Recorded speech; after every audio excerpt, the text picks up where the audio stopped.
이제 오늘은 실업자를 가지고 말씀을 드릴 텐데, 사실 대한민국의 실업자라는 개념은 조금 흐리멍텅해요.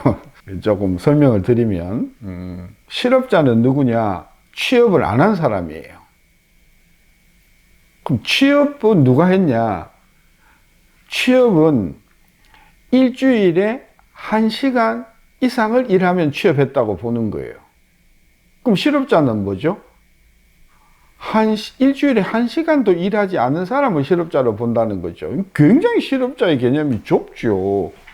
그렇잖아요. 일주일에 1시간 일했는 거면 취업자고, 1시간도 일 못하면은 실업자라는 개념이, 그래서 제가 그 개념을 멍텅하다고 하는 것이죠. 그래서 저는 그런 멍텅한 실업자 개념은 쓰지 말고 좀 제대로 된 실업자를 써보자는 것이죠. 그래서 제가 사실상의 실업자라는 개념을 도입을 했어요. 사실상의 실업자는 누구냐? 일단 아까 멍텅한 개념의 실업자를 포함을 하고요. 그 다음에 취업을 했다고 하는 사람 중에, 즉 실업자가 아니라고 보는 사람 중에 쉰 사람이 있단 말이에요. 일시휴직한 사람들. 일시휴직한 사람도 이것도 일단은 실업자로 보자는 것이죠. 그 다음에 아이고 나는 아예 경제활동 안 할 거야 라고 해서 경제활동에서 빠져 있는 사람들 중에서 쉬고 있는 사람들이 있단 말이에요. 이 사람들도 실업자로 봐줘야 된다는 것이죠.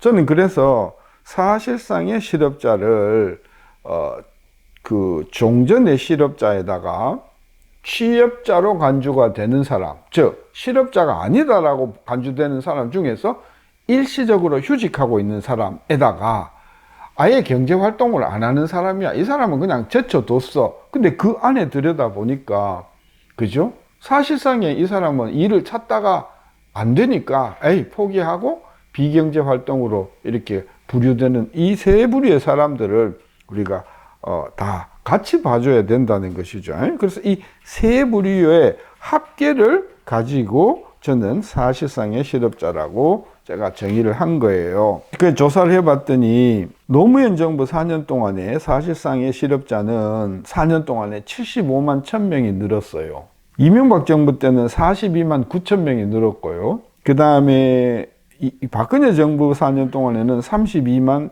1000명이 늘었어요. 대체로 70만, 그 다음에 40만, 30만 정도 수준이잖아요. 이제 문재인 정부 들어오면은요, 이 사실상의 실업자가 146만 8천 명이 되는 거예요. 그러니까 그 사실상의 실업자가 굉장히 많았던 노무현 정부 때에 비해서 거의 2배, 박근혜 정부에 비해서는 4배, 이명박 정부에 비해서는 3배, 이렇게 늘었다는 것이죠. 늘었다는 거예요. 그러니까 문재인 정부 들어와서 계속해서 4년 동안에 아까 멍텅한 개념의 실업자도 늘고, 그죠? 예. 그 다음에 그런 실업자로는 분류가 되지 않지만 사실상의 실업자라고 볼 만한 사람들이 굉장히 늘었단 말이죠. 일시휴직자 한번 볼까요? 일시휴직자가 노무현 때 8만 명 늘었고요. 이명박 때 9만 3천 명 늘었고, 박근혜 때는 1000명이 줄었어요. 근데 문재인 정부 들어와서 42만 4천이 늘었죠. 그 다음에 그냥 쉰 분들, 나는 경제활동 안 할 거야 해갖고 빠져있는 분들이 노무현 때 58만 6천이 늘었고, 이명박 때 26만 3천이 늘었고, 박근혜 때 13만 9천이 늘었는데, 문재인 정부 4년 동안 94만 5천이 늘었거든요. 그러니까 일시휴직한 사람 42만 4천 늘고, 그 다음에 그냥 쉰 사람이 94만 5천이 늘어서 이걸 합하니까 이게 거의 137만 정도가 되잖아요. 이것 때문에 사실상 문재인 정부 들어와서 사실상의 실업자가 굉장히 많이 늘었다. 그러면 왜 이렇게 일시휴직자와 사실상의 실업자가 이렇게 늘어나는 것이죠?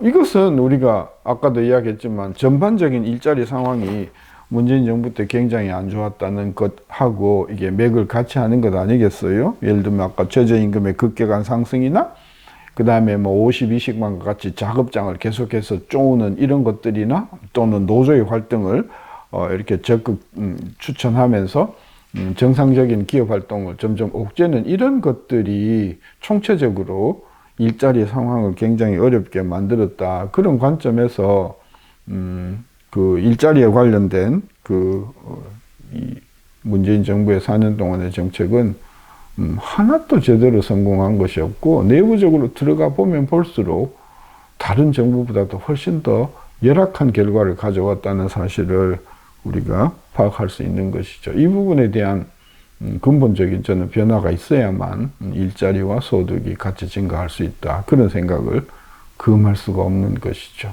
일자리 정책은 다음 시간에 일자리 예산에 대해서 말씀을 드리면서 그동안에 문재인 정부가 일자리를 위해서 얼마나 많은 돈을 썼는가 하는 부분을 말씀드리도록 하겠습니다.